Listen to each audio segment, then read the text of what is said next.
What's up everybody, Danny O here, and on this video I am going to show you a strat or two on how to take down a Lynel. Now these are some of, if not probably the most powerful enemies in the game, beckoning back to the original Zelda where the Lynels were the most powerful enemies in the game, as so they are here. Now these enemies boast a lot of HP. The most powerful ones have 4,000 hit points, the weaker ones 2,000, and they dish out major damage. However, the rewards that you can reap are much worth your time and practice into taking these beasts down. I'm going to show you some good strategies to try out as you go to practice. Now, I don't recommend going after a Lynel such as the one down here. You want to look for the red mane Lynels.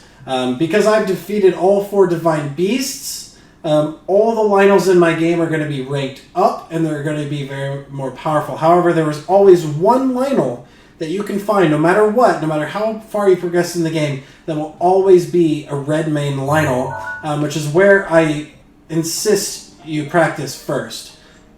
Take down a red mane Lynel, get the loot, do it a couple times, and then work your way up to the white and silver mane Lynels. This red mane Lynel that you can always find, he's going to be down here by Zora's Domain.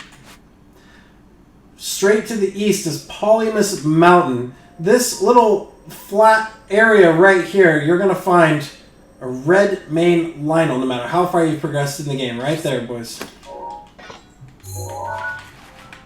Right there.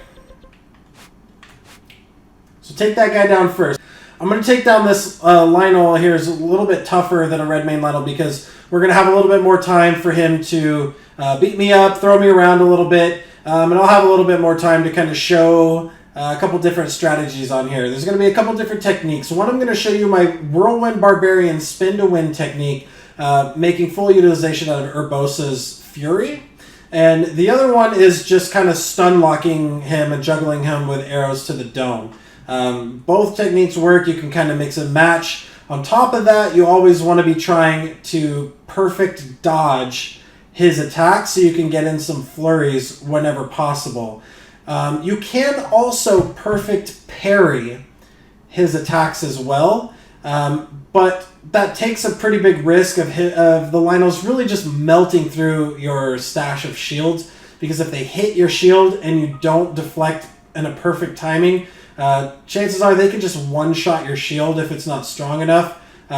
So it's okay to kind of practice, but generally working on your perfect dodges are really what's going to be best. This is not going to be a perfect fight. I'm going to make mistakes. Lynels are super tough, and they always, take some getting used to and warming up to. And I'm not perfect. I've fought a good amount of them, but they're very challenging. So I hope the fight goes really well. And either way, I'm going to show you some techniques. I'm going to stun him, and I'm going to spin to win and just melt him down super quick. Before I get started, though, the first major point I want to know, before you engage a Lynel, you do not want to do so from a distance. If he spots you and you are far away from him, you are in a bad spot. You need to either A, run away, or B, sprint up to him as fast as possible, because he's going to pull out his bow, he's going to start shooting lightning arrows at you, and they can one-shot you if you don't have good enough armor and enough health. I have fully upgraded Barbarian armor, and I have 30 hearts, and they are still going to do tons of damage. So do not engage them from close. If at all possible, find a high spot like I have here and glide over to them. They will not see you, as long as you keep a good height distance away from them. And on top of that, if you are able to glide directly above him, you can actually land on top of him. Press A to mount him just like a horse, and you can get in a handful of free attacks before the battle even begins. Let's see if we can pull that off.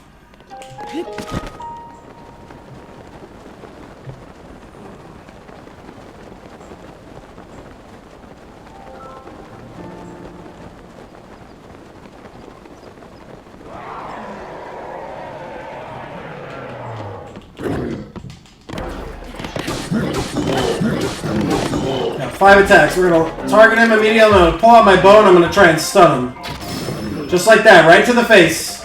And we're going to get some free attacks in.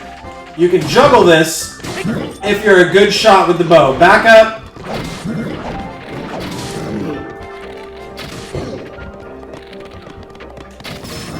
Hit him in the face, run up, get some attacks in.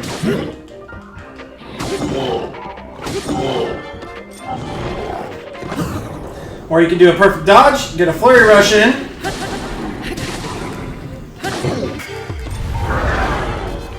Or my favorite, we just stun him. And we're going to do a spin to win. Just let the whirlwind do its thing. We'll let go. We're going to use Urbosa's Fury before he hits me. That's going to shock him and stun him. And then we'll just spin to win to finish him off. Super easy, guys. I didn't even take a hit once. Granted, Daruk's protection protected me one time. I would have taken a hit there. But other than that, that was a damn near flawless fight. And we get to reap all the rewards.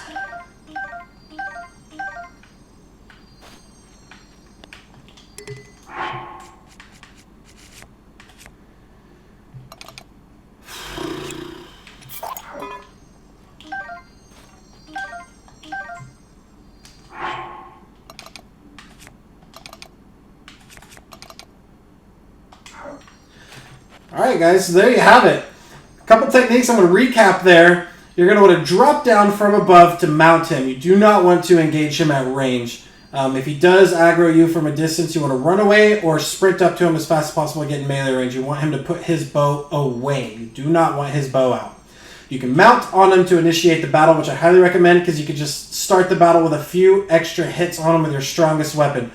As soon as he knocks you off, you want to Z-target him, you want to pull out your bow, and you want to start aiming for the face. As soon as you land a critical hit, he's going to get stunned, he's going to go down. You run up to him and you get some free hits, or you can pull out your two-handed weapon, your strongest one, and start spinning.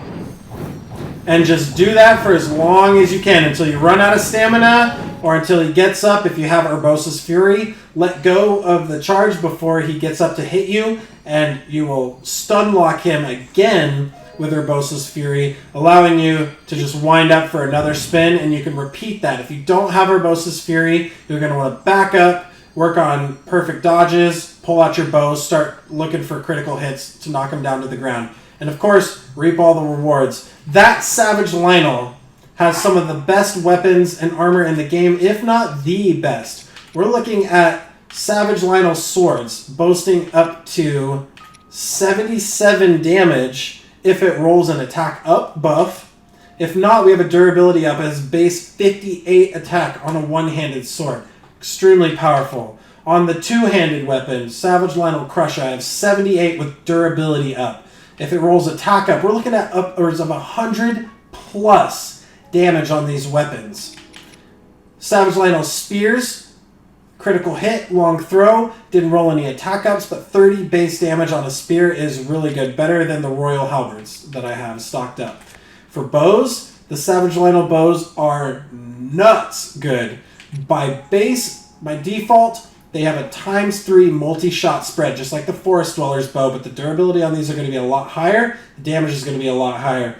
You're going to roll different things. So we have quick shot, we have attack up, and then you can also roll 5-shot bursts. Instead of 3, you're not going to get an attack up, you're not going to get any special mods, but you're going to get 2 extra arrows. You're going to do a 5-shot multi-shot spread. Just like that. When you get a bow like this that spreads by 3 or 5, fighting consecutive Lynels gets so much easier because it gets so much easier to hit them in the face and get that critical shot that makes them go down to the ground to juggle them and stun lock them. If you just only have the one arrow, it's going to be really, really difficult to aim. You want to practice that, though, until you get one of these bows. But when you do, as you can see, they're just going to pile up in your inventory. You're just going to be taking them out left and right. Super easy. No sweat. If you're interested on the spin to win combo, the gear that I'm using to build, I have another video that's up talking about my Whirlwind Barbarian build that I used in this video. That's going to detail every little aspect of how to make the best use out of that build, the gear you want to find, etc. If you have any other suggestions of videos, tips, guides, tutorials, things that I can make for you guys, let me know down in the comments. I'd love to make some more videos for you guys. This is super fun. I love this game so much. I've played it to death. As you can see, I have all 120 shrines. I have max hearts and all the rest into maxing out the stamina, all the divine beasts done. I have some of the best weapons and armor in the game, and I'm ready to just divulge as much information to you guys as possible, and I want to help you guys out in any way you can. So let me know what I can do to help you guys out, and be sure to check out my other videos of some other tips and tricks that I've already kind of put out there. I'm also streaming right now this week all the way up until Sunday at night. I'm going to be streaming like near 24/7, just like crazy, this game, because I just can't put it down. Check me out at Twitch. Twitch.tv/DannyOE4. That link is in the description below. I'd love to have you come stop by and say hi. In the meantime, thank you so much for watching. I appreciate it. You have a wonderful rest of your day, and I will see you next time.